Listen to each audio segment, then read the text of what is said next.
Hey,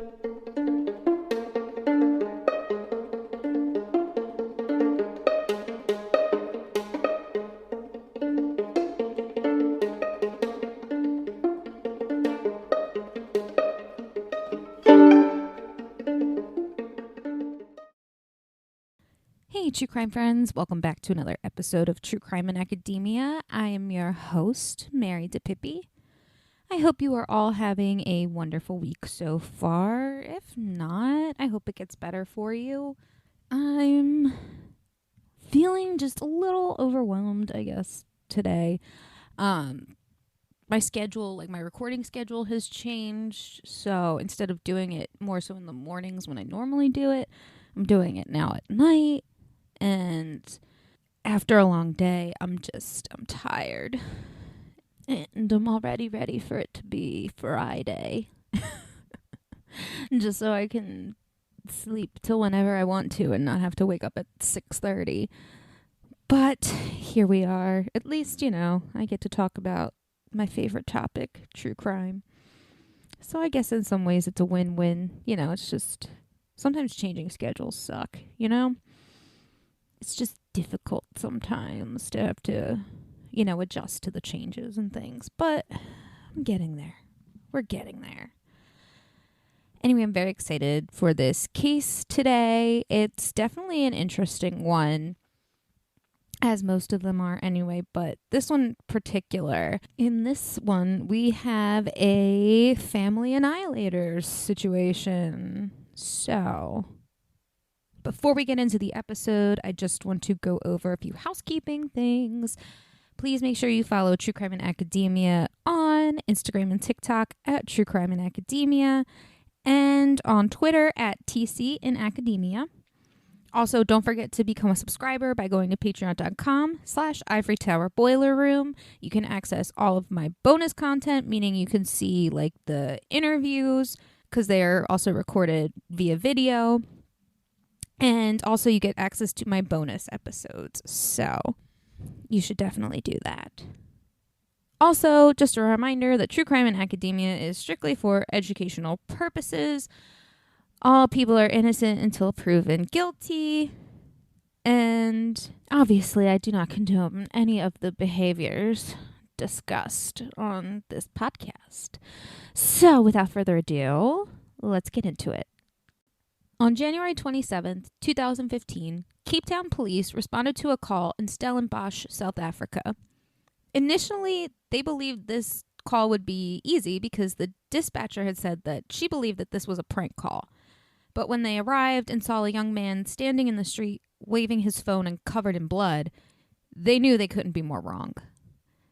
The young man explained to them that the problem is upstairs. And when the officers walked upstairs, they saw what they described as the worst crime scene that they had ever encountered in their careers.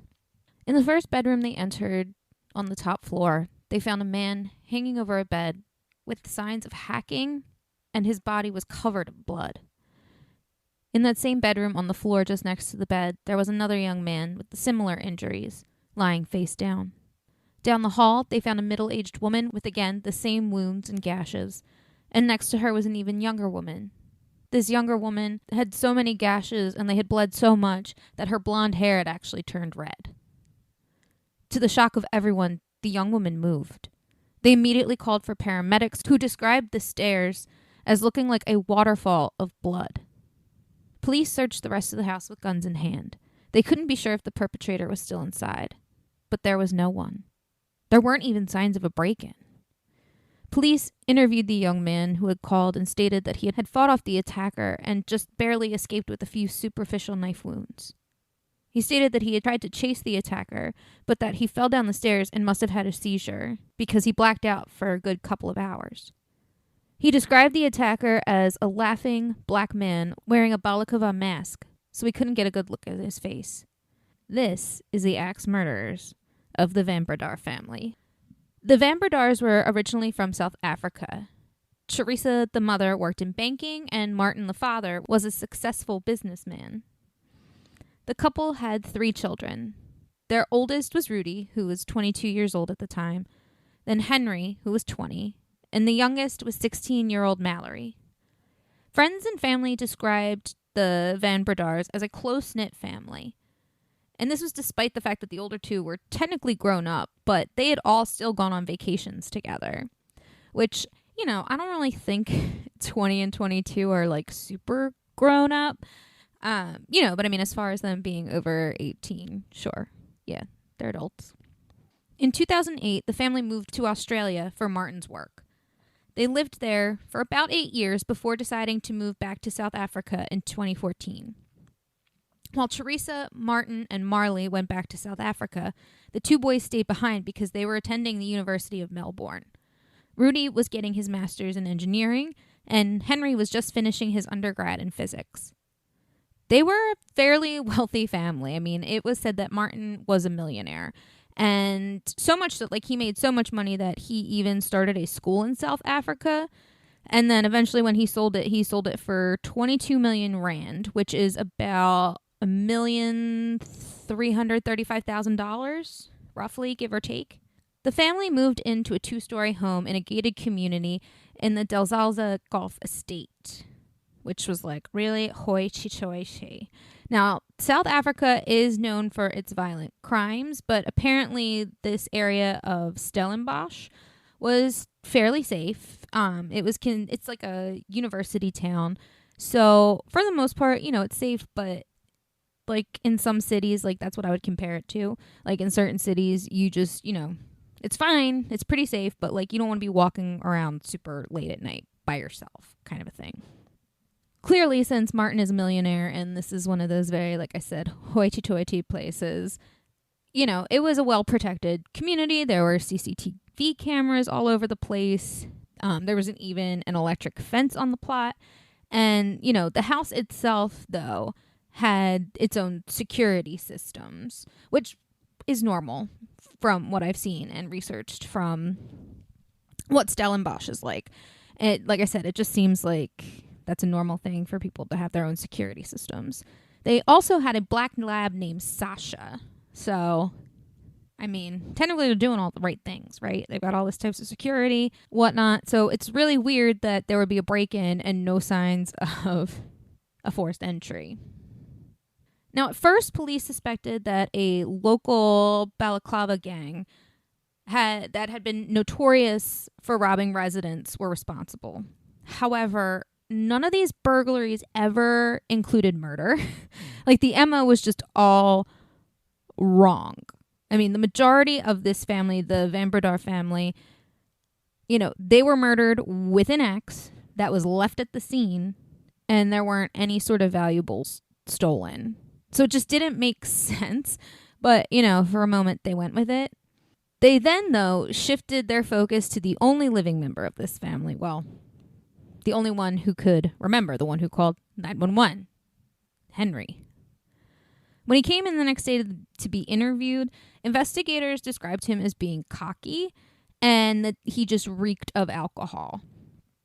They were also suspicious of his overly calm behavior at the scene, which, I mean, we all know that judging someone's initial reaction to such a catastrophic and traumatic event isn't fair. But in this case, I mean, they had reasons to worry. Spoilers. The more and more that they spoke with Henry, the more they realized that his version of events didn't line up with the evidence. So the first thing that the police looked into was the 911 call, which I have linked in the show notes if you want to hear it. But it's quite long. It's actually over 20 minutes, I think. And again, he's very calm considering the situation. And I do have to say there are parts where I get really frustrated with dispatcher on the phone because she's just super dismissive and I feel like she's asking some of these questions for no reason. And, I'm not saying, her job isn't super hard. I'm not saying that. I'm not saying she wasn't doing her job. But when you know what happened, it's a little frustrating. But if you go in with hindsight, it's kind of you get it. Also, like I said, because he was so calm, she thought this was a prank call. So, but again, if you have 3 family members that are dead or could be dead, you would not expect this phone call to sound as chill as it was. Like, he just sounded like someone who needed to speak with customer service and was slightly agitated.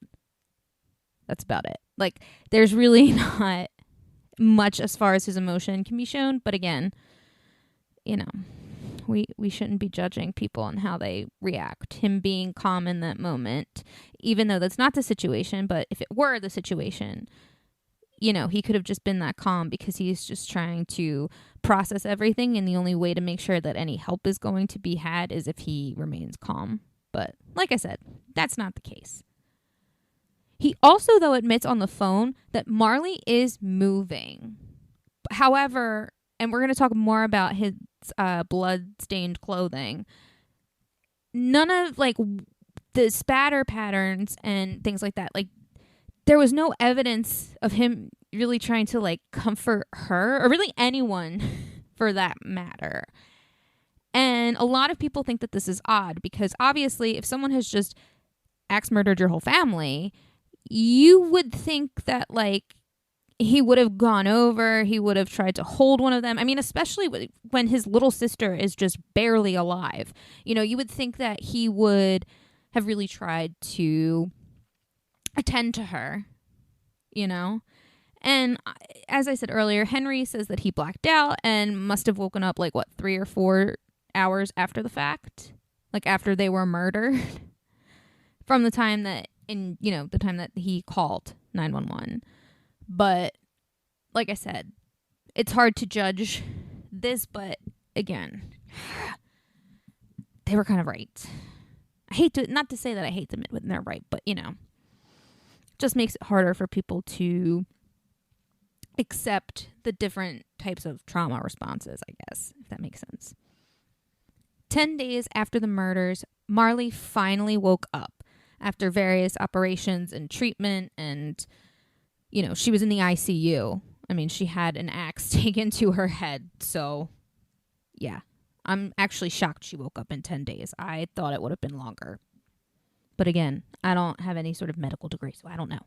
But again, like I said, thinking of the trauma she went through, it would make sense if it was longer. But because police didn't initially have a suspect, no one was allowed to visit Marli. No friends, no family, literally no one, because, they want to protect her. She was almost killed. It's one of those situations where you don't know if the murderer is going to come back and finish what they started, kind of a thing. So for that reason, they didn't let anyone see her. Now, despite her being able to identify herself and what year it was, she could not remember the events of January 27th. And she was diagnosed with retrograde amnesia, which, like I said, the injuries that she sustained to the head, that is completely normal for retrograde amnesia to occur. So the fact that she can't remember the events of that night is not out of the ordinary. However, some people thought that maybe she might be lying. And either way, I don't think it matters. She was 16 at the time, so she was a minor. And for that reason alone, she should have just been protected from having to not say what went down, but at least given the opportunity to not have to testify. And given the media attention that this case got, they also needed to make sure that they kept her name out of a lot of the papers and things that were coming out at the time. So even if she was lying, like I said, I can't say that I blame her, if she is, but I really don't think she is. I truly think she has this retrograde amnesia and just can't remember. And, I don't think that this is something the brain would want her to remember. So without any evidence, police really didn't have much to go on. Police finally got a break with forensic evidence 17 months later. Now, much like pretty much everywhere, South Africa has a backlog of evidence that needs to be tested. And this is in part because of the high violent crime rates there. So sadly, it literally took the lab 17 months to be able to get to it and test it, despite all of the pressure that the police were facing to solve this crime, or to solve these murders. Thankfully, the evidence that they were able to get and collect was enough to be taken to the prosecutor, the PPD, and was enough to arrest Henry. And Henry was arrested on June 13th, 2016.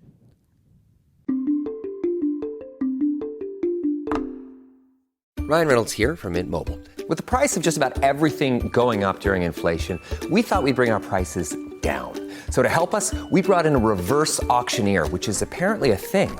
Mint Mobile Unlimited Premium Wireless. How to get 30, 30, bit to get 30, bit to get 20, 20, 20, bit to get 20, 20, bit to get 15, 15, 15, 15, just $15 a month? Sold! Give it a try at mintmobile.com/switch. $45 up front for 3 months plus taxes and fees. Promo rate for new customers for limited time. Unlimited more than 40 gigabytes per month. Slows full terms at mintmobile.com. Hey, true crime friends. You've heard me talk about my amazing friend Mandy before. She makes the best crochet, pre-cut, and custom home decor for reasonable prices. If you're looking for a one-of-a-kind gift or some new decor to add some new life into your home, look no further. Mandy has got you. I have quite a few items from her, ranging from a crocheted headband to Halloween decor items to my amazing and adorable Coraline ornament. If you guys haven't noticed, I'm like obsessed with Coraline, and I just love how Mandy makes it. She's also made me a Coraline doll that sits next to all of my true crime books. To order, just slide in her DMs on Facebook and Instagram at Mandy Made It. That's MANDEE Made It on Facebook and Instagram. Once again, go to Mandy Made It on Facebook and Instagram, send her a DM, and order today.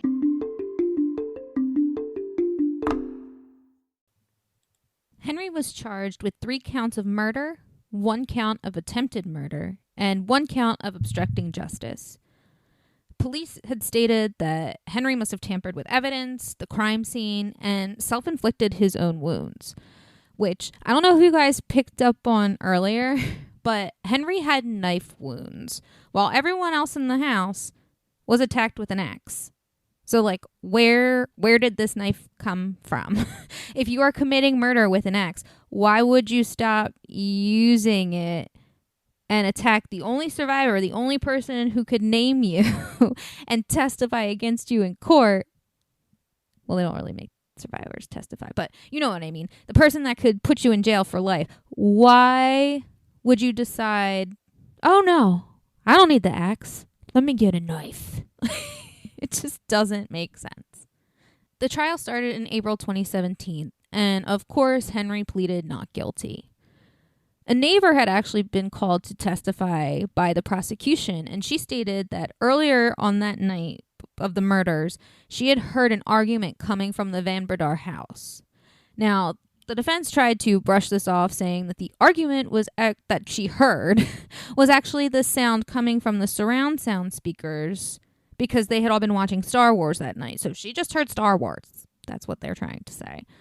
Which I don't think this defense lawyer has ever seen Star Wars because, you know, she stated she heard male voices arguing loudly. And if you've ever seen Star Wars, I mean, sometimes men fight, but they usually fight with lightsabers and not loud domestic violence, domestic disturbance sounding voices. So the prosecution also presented a phone call that Henry had made to his girlfriend that went unanswered around 4:30 in the morning of the day of the murders.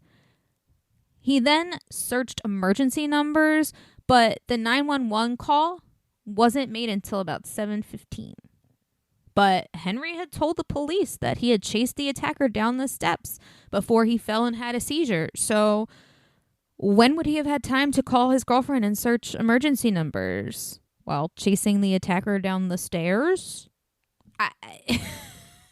You know, not too sure about that.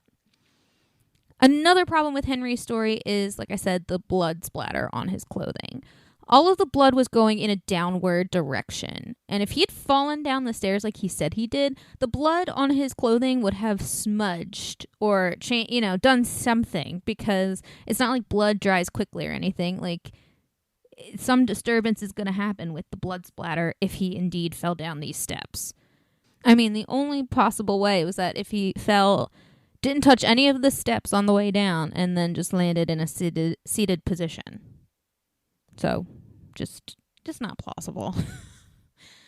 It was also pointed out that when the EMTs examined Henry that night, his pupils did not dilate as they normally would, which can suggest the presence of drugs. However, this is also an indicator of a concussion, even though the EMTs reported that Henry did not exhibit any other symptoms of having a concussion. The prosecution tried to use this as proof that Henry was on drugs the night of the murder, but neither a blood nor urine sample was taken from Henry, and this was said that the police were trying to get him to be as cooperative as possible, and they thought by getting these samples from him that it was going to basically get him to lawyer up and to be more protective and obviously less cooperative. So they decided they weren't going to do that. And I mean, regardless, he wasn't cooperative anyway. So I don't know what they were thinking. So because of that, technically, they can only suggest that he was probably on drugs, but it can't be proven without a shadow of a doubt, And I did read in one source that, because at the end of this case, you'll see there really no motive is revealed. But I did read in one source that it said that a possible motive was the fact that Henry was a regular drug user. And someone claiming to have been Henry's drug dealer said that, apparently this person spoke. This drug dealer spoke to a newspaper and gave them this information. Okay. But anyway, he said that he thinks that Henry's motive for killing the family was because that he was going to get cut off from his allowance. Yeah. I don't know why you would kill your piggy bank, though, Because if you kill it, you can't get the money. At one point after the murders, Henry does make it out on bail. And one night later that year, in 2016, he and his girlfriend had been arrested for cannabis possession. So, it seems like it's plausible that he does have this history of drugs. This could possibly be, I'm just thinking that maybe it was a drug-induced rage, maybe. If that, Because again, we don't have the actual motive. He never gives it, sadly. But,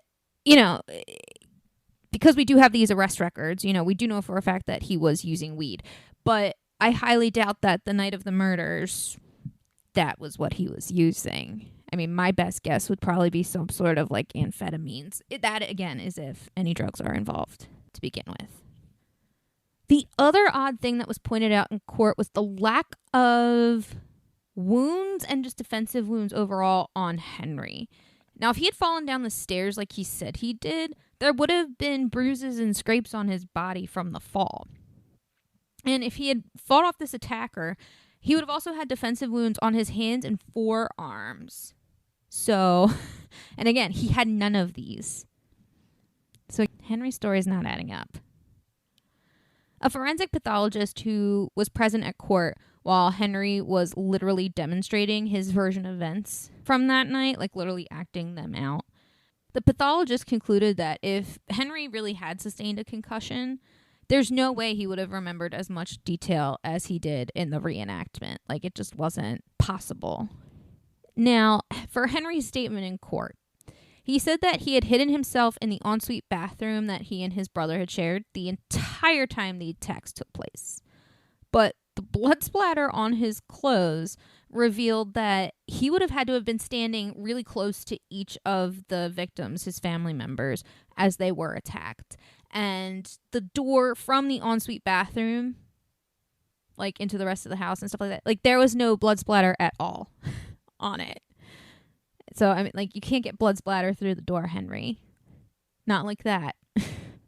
But, of course, when this was pointed out, Henry changed his story and said, he might have come out from the bathroom earlier, because, again, the concussion, he doesn't know.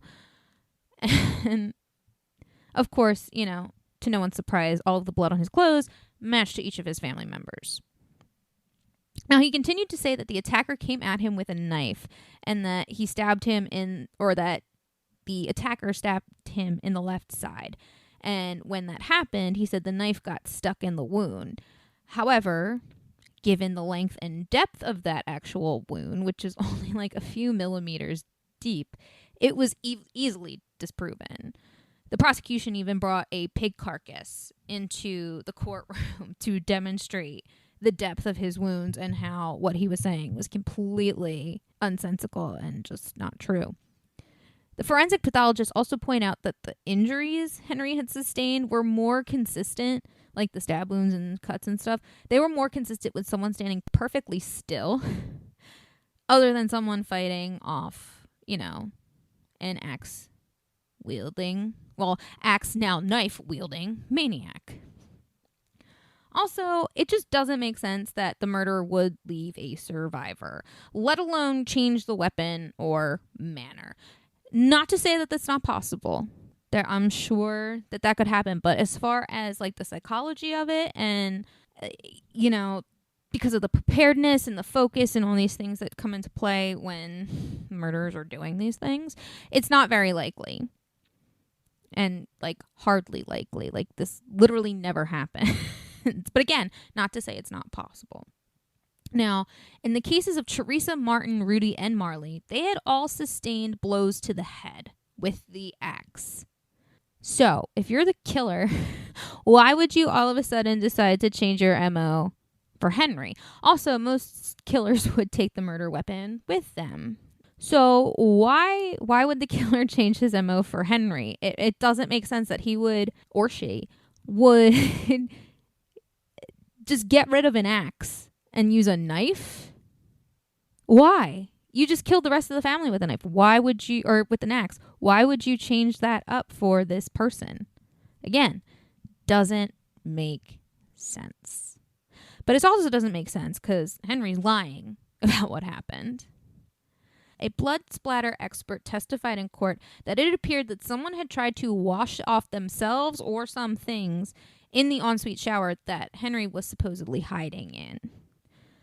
The blood drain, or the blood in the drain, contained that of all of the attacked family members. But the defense claimed that Teresa and Martin sometimes used that shower, which, like I said, is an ensuite to their adult boy's bedroom. And, just to be clear, they were like, oh yeah, they must have done that shaving. Like, they must have used that shower and cut themselves shaving. But why, like I was hinting at, why wouldn't you use your grown-ass son's bathroom? Why? You're a millionaire. You have this whole house. Why would you use that room? Also, where does Marli's blood fit in to all of this? Because surely she's not using that bathroom. Regardless of the fact that, they were only there on breaks from school and stuff, so they weren't always using that bathroom. Like, it's their bathroom. Why? There are clearly other bathrooms in the house. This is a millionaire's house. They have options. It just, again, does not make sense. And, of course, the defense, to remind everyone, does not have to prove anything in court. They just have to cast reasonable doubt, which in some circumstances, I guess I can see that being a reasonable doubt to have, that could have been a possibility for why their blood was in there. But again, that is not in this case, and it's not high on the likely scale, on the probability scale. Another important thing to point out is that investigators only found DNA evidence of the family. Now, if you have a mask covering over your whole head and you're wearing gloves, sure, I get it. You're trying not to leave DNA. You're not trying to leave fingerprints. But one thing I found the most interesting was that this axe was from the family home. And when they were testing it, they found that there were 0 fingerprints, which meant that it was wiped down. And if you're wearing gloves, why are you wiping down the murder weapon? Because you've left no fingerprints to begin with. Also, Henry stated in one of his statements that he had grabbed the axe at one point. So where are his fingerprints? If he touched it, surely his fingerprints would be on there, and it would make more sense that his would be there and not the killer's. But if none of them are there, it suggests that someone cleaned it, and obviously Henry's the only one who could have done that. The other thing is, though, I mean, DNA kind of gets really everywhere, and if you are someone who is literally wielding who is wielding an axe, killing people, like, you're gonna sweat, and even though you got that mask on, it's very possible for the sweat to transfer and stuff like that. Like, certain things like that, like, unless you're Dexter, like, with tarps set all over the place, it's impossible to not really leave any DNA anywhere whatsoever. Some sad details that came out during this trial were that Martin Van Breda was found without any defensive wounds and all of his injuries to the back.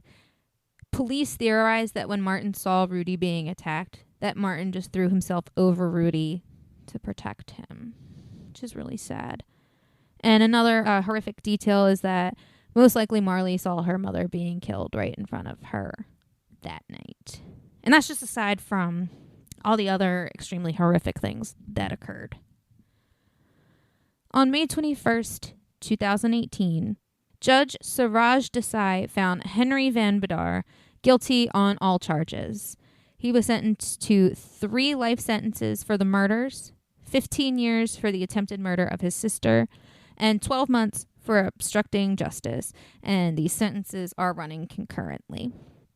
So he is currently locked up and away, and rightfully so. I mean, this is kind of one of those cases where he's the only survivor. He's giving this story and the evidence just isn't matching up. And it's, a classic crime trope of, I'm trying to get away with it, but, the evidence doesn't match my story, and I'm trying to fit my story to fit the evidence, but it's just not working, kind of a thing.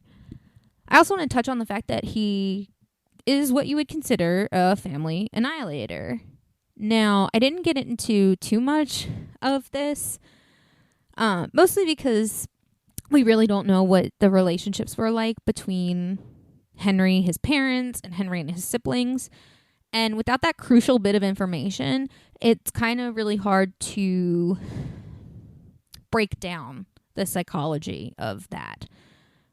So, but I mean, by all means, he is absolutely a family annihilator. Just what type of family annihilator is unknown, like I said. Because obviously, I mean, the one that comes to my head first, as far as types of family annihilators, are the ones where the father or the patriarch of the family has shamed the family in some way, shape, or form, whether it be going bankrupt, whether it be the knowledge of some sort of illicit affair, or something like that. In their minds, these types of family annihilators anyway, what they do is they kill their families because they feel like the shame of whatever it is that they've done is too great and that the family will never survive. But they can, for whatever reason. They get to survive and live on with the quote-unquote shame. I guess that's supposedly their punishment in their minds, but yeah. So, like I said, it's hard to know which one he was because we, like I said, don't have much information. But that is all I have for you this week. I hope you guys enjoy the rest of it. Stay safe out there. Stay healthy. Try and do all the things. I feel like a new epidemic, pandemic, whatever, just keeps popping up anymore. It sucks. I hate this. I hate it. But we must all chive on, right?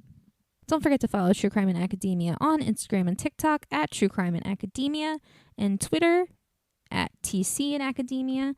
And don't forget to become a subscriber at www.patreon.com/Ivory Tower Boiler Room.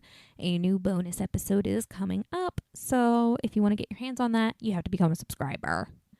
And until next week, guys, I will see you later. Thank you so much for listening to the Ivory Tower Boiler Room, or True Crime in Academia. I'm Andrew Rimby, the executive director.